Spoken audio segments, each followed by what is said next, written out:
With Shane still at the works, and with Donald needing to look after the Little Western, the Fat Controller had decided to bring in a diesel for the time being until Shane returns. I know you suffered from your faults before, but your owner had informed us that your faults have been fixed. So I want you to look after Shane's trains until he returns, and then we'll send you home. Yes, sir, said Derek, and he rolled sadly away.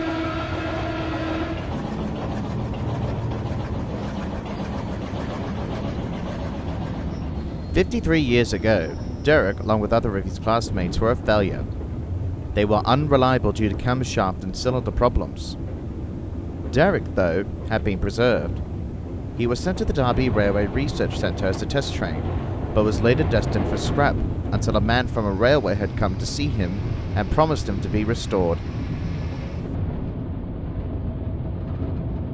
But it never happened due to finances, and he was sent to the Fat Controller's Railway 20 years later to help Bill and Ben.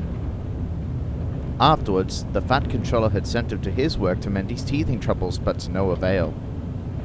So Derek was sent back to his railway until it went bust 10 years later, and was left in his shed until he was purchased once again by a private freight company a year later.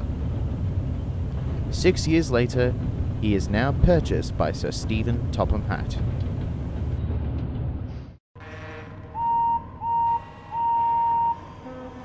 More ships were transferred at Brendam Docks due to failed points by vandals at Tidmouth Harbour on the main line, and so the morning, afternoon and midnight goods trains are to depart from here.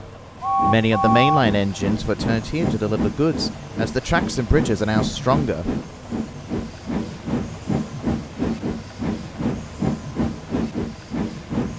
Bill and Ben were helping out with the shunting as the clay pits are closed during the winter months. Then they heard a familiar horn. Could it be Derek? Hello, you two. It's been about 17 years since I've last met you. How's work at the clay pits? Oh, just the usual. Collecting clay, that sort of thing, said Ben. Anyway, what are you doing here? I'm here until Shane comes back from his repairs. Donald has to help out with the work on the Little Western. Anyway, must be off. Bye. And he rolled away towards the mainland.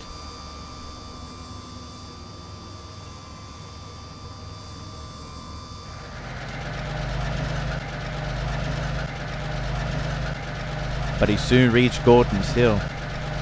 Ugh, grease and oil. Not this hill again. He struggled gamely on with his engine roaring hard, with a long goods string dragging on behind.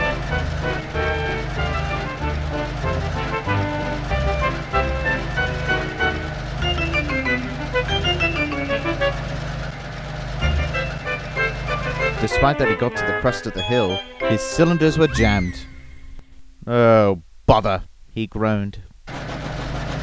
Diesel came to his rescue and he pulled him back to Wellsworth.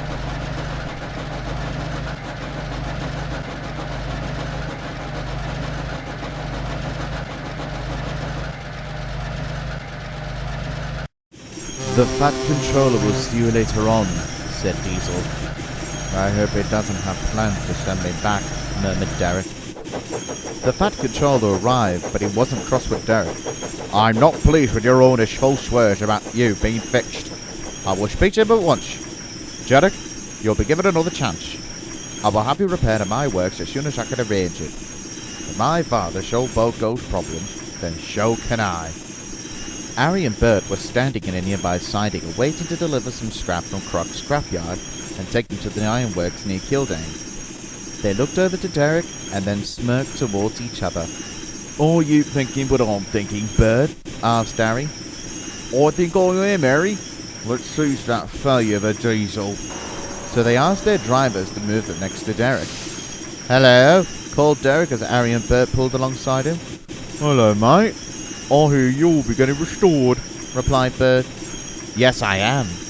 Hopefully no more problems for me. That's what another diesel had said when he came to the island 30 years ago. Sir Stephen Topham Hatt had promised him to be repaired, and he ended up scrap, said Arry. Derek felt confused. But why was Boker repaired then if his class work deemed to be a failure?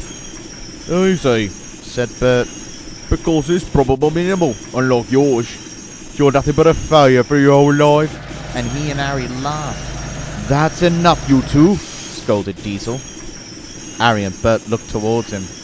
His class is a failure, but the Fat Controller can make things right the first time, so leave him alone.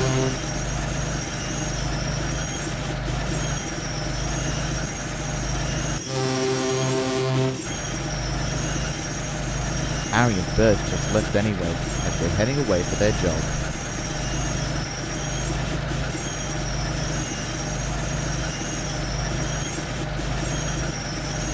Derek was pleased that Diesel stood up for him, but he felt down that he didn't do it on his own.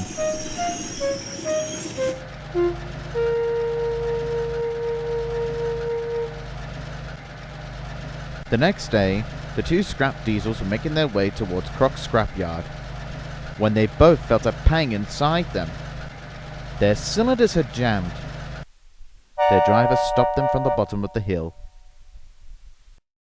Derek was shunting around the yards while Diesel delivered some of the flying kipper along the branch line. The station master came to see him. Arry and Bert are stuck and they need your help. Well, they teased me, but despite that they call me a failure, they need help. After all, not everything is flawless.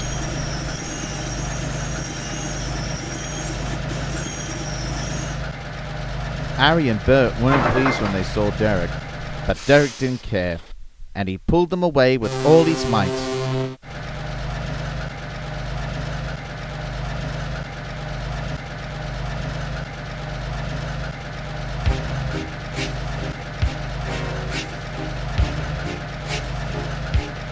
Until they reached over the hill, and he pulled into the Wellsworth. Derek felt his cylinders jammed up as well, but he didn't care. I may break down during most of my life, but even the improved designs can't always be perfect. Yeah, we know, said the two diesels. The Fat Controller had kept to his word, and Derek's teething troubles were solved once and for all. As for Arry and Bert, well, let's just say that they won't be repaired anytime soon after their teasing. When Shane was repaired, the Fat Controller told Derek that it's time to head home. Please, sir, don't send me away. The freight company will not want a diesel like myself. But I've repaired you. Then a bit of memory came to the Fat Controller's head. They need you to care for your illness. Yes, sir. You, sir, the only controller outside of my first private owner that cared for me. Please, sir, may I be a part of your railway fleet? Well, you could be one of my utility engines. A week later, Derek's now part of the Fat Controller's railway.